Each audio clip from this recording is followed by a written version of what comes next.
C'est notre interview du samedi sur Radio Val d'Isère. Nous allons parler des chiffres de fréquentation de cette dernière semaine des vacances de février avec Cécile Ferrando, la directrice marketing, promotion, communication de Val d'Isère Tourisme. Bonjour Cécile. Bonjour Valentin. Dernière semaine des vacances de février, encore beaucoup de monde j'imagine avec toujours nos amis parisiens en vacances. Beaucoup de monde, on a un taux d'occupation de 85,1%, on attend 97 200 nuitées, donc effectivement du monde. On termine avec Paris, vous l'avez dit, mais également toujours des Belges. Les Britanniques cette fois-ci repartent chez eux, mais des Belges, des Suisses, d'autres nationalités toujours bien présentes. Voilà, une belle semaine. On parle de cette dernière belle semaine des vacances de février. Par contre, on va parler d'une semaine qui s'annonce bien moins belle niveau fréquentation de plusieurs semaines, de la fin de la saison d'hiver. On le sait, depuis quelques mois maintenant, on a décalé la saison d'hiver. On fermera cette année donc le 6 mai. On a d'ores et déjà des craintes sur l'environnement économique de Val d'Isère pour cette fin de saison, avec la peur qu'on ait beaucoup de choses fermées finalement. Alors on peut effectivement parler de l'ensemble des semaines de fin de saison. Il faut le rappeler, ce sont des périodes dernière trace où l'activité économique est de toute façon moins bonne, il faut le dire clairement. Donc moins de monde. Cette année, ce sera encore plus particulier puisqu'on a des vacances de Paris qui sont décalées, ce sont les derniers en fait. Donc les Parisiens vont devoir choisir entre des vacances en bord de mer, puisqu'on sera vraiment fin avril, début mai, pour eux, et entre nous et la mer. Alors bien souvent, début mai, ils ont peut-être envie de mer. On verra, et puis on verra aussi s'il y a eu de la neige ou pas, parce que c'est toujours très agréable ces périodes de dernière trace. On a du soleil, de la neige, s'il neige, et on a, vous venez de le dire, peut-être un produit Val d'Isère un petit peu plus dégradé, avec effectivement des établissements fermés. Donc là, ce que nous sommes en train de faire pour pouvoir expliquer aux clients qui vont quand même venir et qu'on va aller chercher pour ces dernières semaines, ce qui va se passer.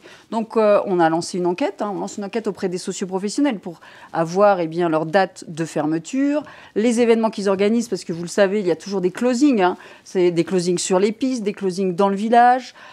Il est à noter que nous, Val d'Isère Tourisme, nous organiserons toujours des activités évidemment dans le village, avec donc les balades avec les partenaires, le parc national de la Vanoise, des randonnées photographiques, toutes ces choses-là qu'on organise toutes les semaines. Donc ça, on le maintient bien. Mais il est vrai que comme nous avons décalé d'une semaine la date de fermeture, certains socioprofessionnels s'interrogent. Vont-ils rester ouverts? Avaient-ils prévu de rester ouverts? Les contrats de travail, Oui, pour beaucoup, ils avaient été signés jusqu'au 1er mai. Jusqu'au 1er mai, puisque, je le rappelle, la décision avait été prise lors du décalage de la date d'ouverture. Vous vous souvenez, on avait décalé la date d'ouverture de la saison d'une semaine par manque de neige. Donc Patrick Martin, maire de Val d'Isère et président de Val d'Isère Tourisme, avait choisi de décaler aussi d'une semaine la date de fermeture. Mais du coup, les socioprofessionnels ne sont pas tous favorables à ce changement. Ils étaient déjà engagés auprès de leurs employés. Certains nous ont fait le retour qu'ils resteraient ouverts.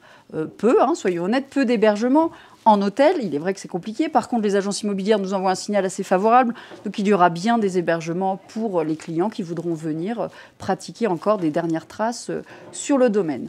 Il est à noter que le domaine sera peut-être aussi légèrement réduit, alors en fonction évidemment des chutes de neige. Et puis aussi, on est en discussion avec Val d'Isère Téléphérique, puisque aussi ils ont dû réajuster un peu leur personnel. Donc, on verra tout cela au gré des semaines, on vous précisera tout cela. Mais là, je parle aux socioprofessionnels de Val d'Isère, essayez autant que faire se peut de rester ouvert pour ne pas offrir un produit dégradé pour les clients qui seront là. Nous ne souhaitons pas faire de fausses promesses. Là, je parle en tant que communicante et responsable de la commercialisation. Si on dit aux gens de venir à Val d'Isère et que le produit n'est pas à la hauteur de ce qu'ils attendent, ce sera déceptif et donc négatif. Ça fera un retour négatif pour Val d'Isère. On le rappelle, on est là pour porter la destination, la marque. Il faut que tout le monde s'y mette. Après, on ne peut pas évidemment forcer les gens à rester ouverts, mais c'est bien si on arrive à faire en sorte que la plupart des établissements restent ouverts jusqu'à la fin. Et pour faire rester ouverts les établissements jusqu'à la fin, il faut du monde. Est-ce qu'on a envisagé de faire des packages avec des réductions sur le forfait, sur l'hébergement pour ces dernières semaines, ou même carrément sur le transport? Il y a quelques années, on faisait encore le Snow Express. C'était des opérations commerciales visant à dynamiser la fin de la saison.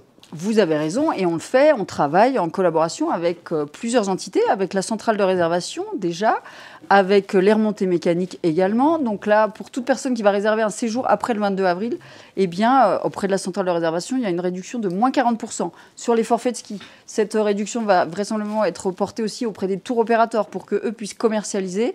Et puis on envisage aussi avec Val d'Isère Téléphérique de faire une opération sur le forfait uniquement pour les gens qui pourraient venir à la journée. Donc tout cela, effectivement, nous créons des produits et nous les valorisons.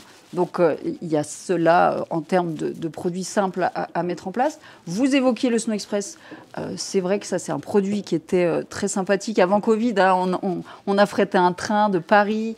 Les gens venaient, faisaient la fête ou pas dans le train, et puis ils arrivaient. Ils faisaient la fête. Oui, ils faisaient la fête dans le train, donc ils arrivaient à Val d'Isère, et là c'était très festif. On avait vraiment choisi d'amener les gens de Paris à Val d'Isère, et les vacances commençaient dans le train.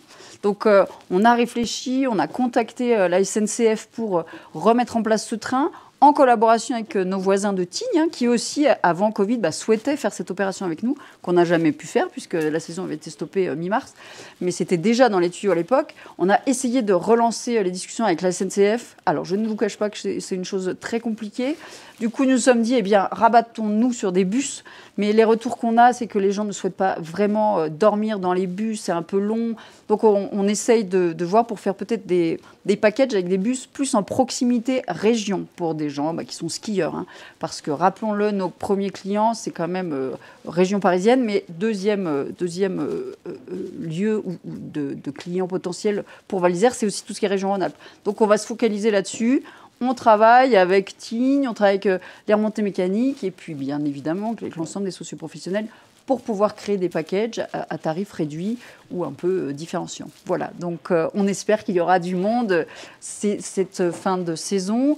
C'est très compliqué. J'ai omis tout à l'heure de vous dire qu'aussi les vacances des Belges étaient décalées. Vous savez, ils ont changé leurs vacances, les Belges, et donc il y a une partie des Belges qui seront en vacances plus tôt. Les Britanniques seront en vacances aussi dès le 1er avril, donc autour du 20 avril, c'est vrai qu'il y aura moins aussi de vacances scolaires des étrangers. Donc voilà, je ne vous cache pas que ce sera un peu en dents de scie. Hein. On a des taux d'occupation qui sont entre 20 et 30% hein, pour l'instant. Attendons un peu, il y aura peut-être un effet rebond. Voilà, mais on reste positif et on profite déjà de l'hiver là, qui se passe très très bien, très rapidement pour informer les auditeurs. Le mois de mars sera très bon, comme le mois de janvier l'a été. On a déjà des taux d'occupation qui sont proches de 65-70% et les gens continuent à réserver. Donc on reste concentré et puis on se prépare pour que la fin de saison soit quand même belle. Merci Cécile Ferrando, à la semaine prochaine. Merci Valentin.